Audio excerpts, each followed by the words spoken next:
नमस्कार, आप देख रहे हैं सत्य विजन न्यूज और बिहार की खबरों के साथ मैं हूं श्रद्धा सत्या। बादल छटने से बढ़ेगी ठंड, बीमार और बुजुर्ग रखें अपना ध्यान। शनिवार को आसमान में बादल के छटने के बाद तापमान में गिरावट आने से ठंड बढ़ेगी। अगले 48 घंटे तक यह स्थिति रहने की संभावना है। इससे दिन के तापमान में भी गिरावट आएगी। आईएमडी पटना की आधिकारिक जानकारी के अनुसार शनिवार को बादल नहीं रहेगा। इससे रात के तापमान में काफी गिरावट आएगी। इससे ठंड बढ़ सकती है। उत्तर पश्चिमी हवा चलने से यह अपने साथ ठंड लाएगी व तापमान गिरेगा। शुक्रवार को अधिकतम तापमान 26.9 डिग्री सेल्सियस से 21.2 डिग्री सेल्सियस रहा, जबकि न्यूनतम तापमान 15.8 डिग्री सेल्सियस रहा। शुक्रवार को सुबह में धूप दिखी। दोपहर के बाद तापमान में गिरावट आने से ठंड बढ़ी। हवा के चलने से ठिठुरन महसूस हुई। शनिवार से आसमान साफ होगा और हवा का रुख बदलने से ठंड में वृद्धि होगी। पूजा स्पेशल ट्रेनों के परिचालन अवधि में विस्तार। मुजफ्फरपुर से देहरादून चलेगी साप्ताहिक स्पेशल गाड़ी। यात्रियों की सुविधा के लिए चलाई जा रही कुछ पूजा स्पेशल ट्रेनों के परिचालन अवधि में विस्तार किया गया है। अवधि विस्तार 2 जनवरी तक किया गया है। इसके साथ ही मुजफ्फरपुर से देहरादून के बीच साप्ताहिक विशेष गाड़ी चलेगी। 05001 मुजफ्फरपुर देहरादून साप्ताहिक विशेष गाड़ी 7 दिसंबर से 28 दिसंबर तक प्रत्येक सोमवार को मुजफ्फरपुर से चलेगी, जबकि 05002 देहरादून मुजफ्फरपुर साप्ताहिक विशेष गाड़ी 5 दिसंबर से 26 दिसंबर तक प्रत्येक शनिवार को देहरादून से 15:20 पर प्रस्थान करेगी।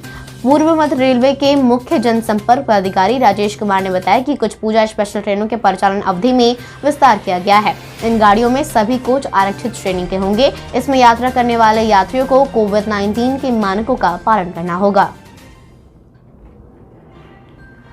ऑनलाइन एसटीईटी के रिजल्ट पर लगी रोक। पटना हाईकोर्ट में अगली सुनवाई 15 दिसंबर को। पटना हाईकोर्ट ने अगले आदेश तक बिहार में स्टेट टीचर्स एलिजिबिलिटी टेस्ट के ऑनलाइन परिणाम घोषित करने पर रोक लगा दी है। वहीं कोर्ट ने राज्य सरकार और बिहार विद्यालय परीक्षा समिति को विस्तृत जवाब दाखिल करने का आदेश दिया है। पटना हाईकोर्ट के जस्टिस न्यायमूर्ति असनुद्दीन अमानुल्लाह की एकल पीठ ने वीडियो कॉन्फ्रेंसिंग के माध्यम से सुनवाई कर यह आदेश जारी किया।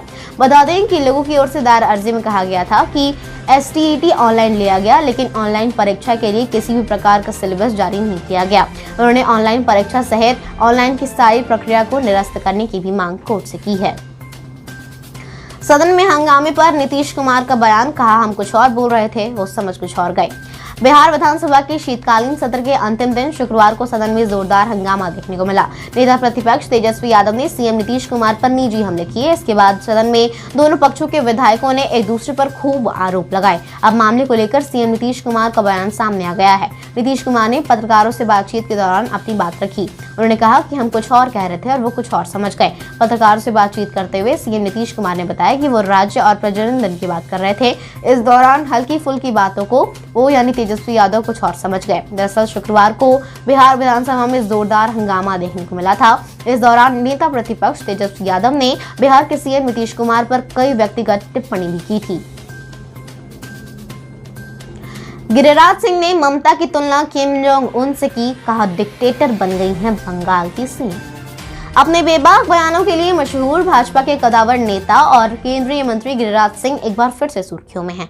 इस बार उन्होंने पश्चिम बंगाल की मुख्यमंत्री ममता बनर्जी पर बड़ा बयान दिया है। गिरिराज सिंह ने पश्चिम बंगाल के मुख्यमंत्री की तुलना उत्तर कोरिया के तानाशाह किम जोंग उन से कर दी है। बता दें कि केंद्रीय मंत्री गिरिराज सिंह शुक्रवार को लखीसराय के बड़हरिया स्थित अपने पैतृक गांव पहुंचे। इस दौरान केंद्रीय मंत्री ने पत्रकारों के सवाल का जवाब दिया। केंद्रीय मंत्री गिरिराज सिंह ने पश्चिम बंगाल पर जोरदार हमला बोला। गिरिराज सिंह ने ममता बनर्जी की तुलना उत्तर कोरिया के तानाशाह किम जोंग उन से की। केंद्रीय मंत्री ने कहा कि ममता बनर्जी अपने विरोधियों की हत्या की राजनीति करती है। कोई जुलूस निकाले तो उसकी भी हत्या हो जाती है। इस बार बंगाल के लोग इसे बर्दाश्त नहीं करेंगे और ममता बनर्जी का बंगाल से जाना तय है। वे पूरी तरह से डिक्टेटर की भूमिका में हैं। हमसे जुड़कर सिटीजन पत्रकार बनिए, लोकतंत्र की ताकत बनिए। जो समझते हैं लोकतंत्र से खुद को ऊपर, जो खाते हैं कस्में जनसेवा की और करते हैं सिर्फ अपनी, उन्हें लोकतंत्र की ताकत का एहसास दिलाइए। जो खेलते हैं लोकतंत्र से, कानून और संविधान से, उन्हें उनकी हैसियत बताइए, क्योंकि आप और हम हैं लोकतंत्र की ताकत। सत्य विजन न्यूज, जुड़िए हमारे साथ। सत्य विजन न्यूज लोकतंत्र की ताकत है हम। Welcome back. ब्रेक के बाद बहुत बहुत स्वागत है आपका सत्यविजन न्यूज में। नीतीश कुमार को आया गुस्सा, तेजस्वी यादव पर भड़के, पूछा आपको डिप्टी सीएम किसने बनाया था। बिहार विधानसभा के शीतकालीन सत्र के आखिरी दिन शुक्रवार को सदन में जोरदार हंगामा देखा। बिहार के सीएम नीतीश कुमार ने नेता प्रतिपक्ष तेजस्वी यादव की जमकर खबर ली। नीतीश कुमार ने कहा कि हम अब तक चुप थे क्योंकि आप हमारे बेटे की तरह हैं और आपके पिता हमारी उम्र के हैं। फिर उन्होंने सवाल किया कि आपको डिप्टी सीएम किसने बनाया था। आप चार्जशीटेड हैं और आप क्या करते हैं हम सभी लोग जानते हैं। नीतीश कुमार ने तेजस्वी यादव पर खूब हमले किए। विधानसभा में राज्यपाल के अभिभाषण पर चर्चा के दौरान तेजस्वी यादव ने सीएम नीतीश कुमार पर व्यक्तिगत टिप्पणी की। इसको लेकर सदन में जोरदार हंगामा हो गया। सत्ता पक्ष के विधायकों ने तेजस्वी यादव पर हमले किए। इस दौरान सत्ता पक्ष और विपक्ष के बीच आरोप प्रत्यारोप का दौर देखने को मिला। विधानसभा अध्यक्ष विजय कुमार सिन्हा ने नेता प्रतिपक्ष तेजस्वी यादव से संयमित भाषा का इस्तेमाल करने का आग्रह किया। स्पीकर ने कहा कि विधानसभा में विकास के मुद्दों पर चर्चा की जानी चाहिए। लालू यादव की बेल पर सुनवाई टली तो आरजेडी बोली राजद सुप्रीमो जेल के सभी नियमों का कर रहे हैं पालन। राजद सुप्रीमो लालू प्रसाद यादव को जेल से बाहर निकलने के लिए अब 11 दिसंबर तक का इंतजार करना होगा।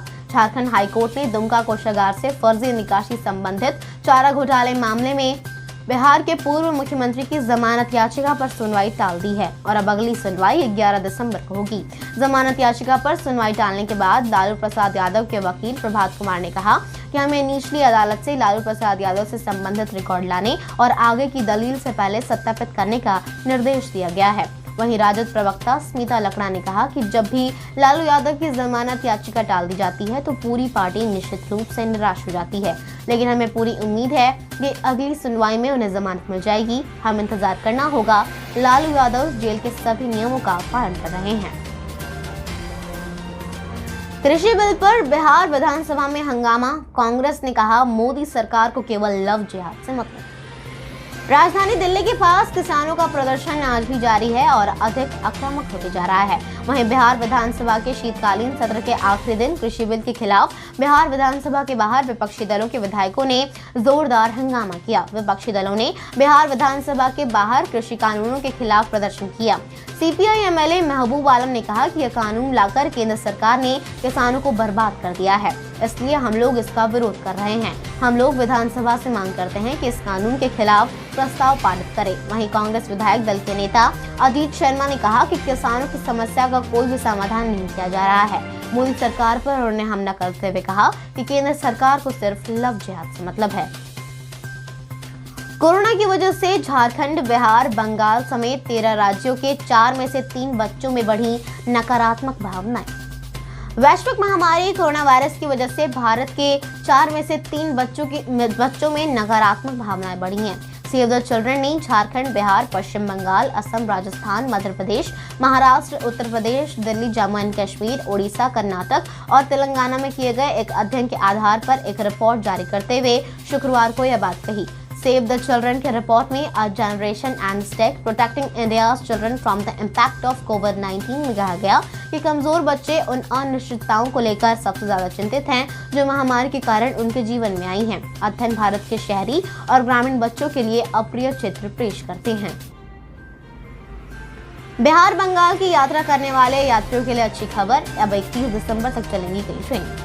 रेलवे बोर्ड द्वारा शुक्रवार को जारी विज्ञप्ति के अनुसार सियालदह से सहरसा वाया पूर्णिमा बनमनखी एक्सप्रेस ट्रेन और सियालदह से Saharsa via Mansi express train आगामी 1 दिसंबर से अगले आदेश तक परिचालित की जाएगी। वहीं ट्रेन संख्या 02567 और ट्रेन संख्या 02568 सहरसा से पटना एक्सप्रेस ट्रेन आगामी 1 दिसंबर से 31 दिसंबर तक प्रतिदिन परिचालित की जाएगी। रेलवे द्वारा विज्ञप्ति के अनुसार ट्रेन संख्या 03169 सियालदह से सहरसा आने वाली एक्सप्रेस जो पूर्णिया बनमनखी होकर सहरसा पहुंचती है, उक्त ट्रेन मंगलवार को और गुरुवार को सियालदह से सहरसा के लिए अगले आदेश तक परिचालित होगी। वहीं सहरसा से सियालदह के लिए बुधवार और शुक्रवार को एक्सप्रेस ट्रेन संख्या 03160 अगले आदेश तक परिचालित की जाएगी।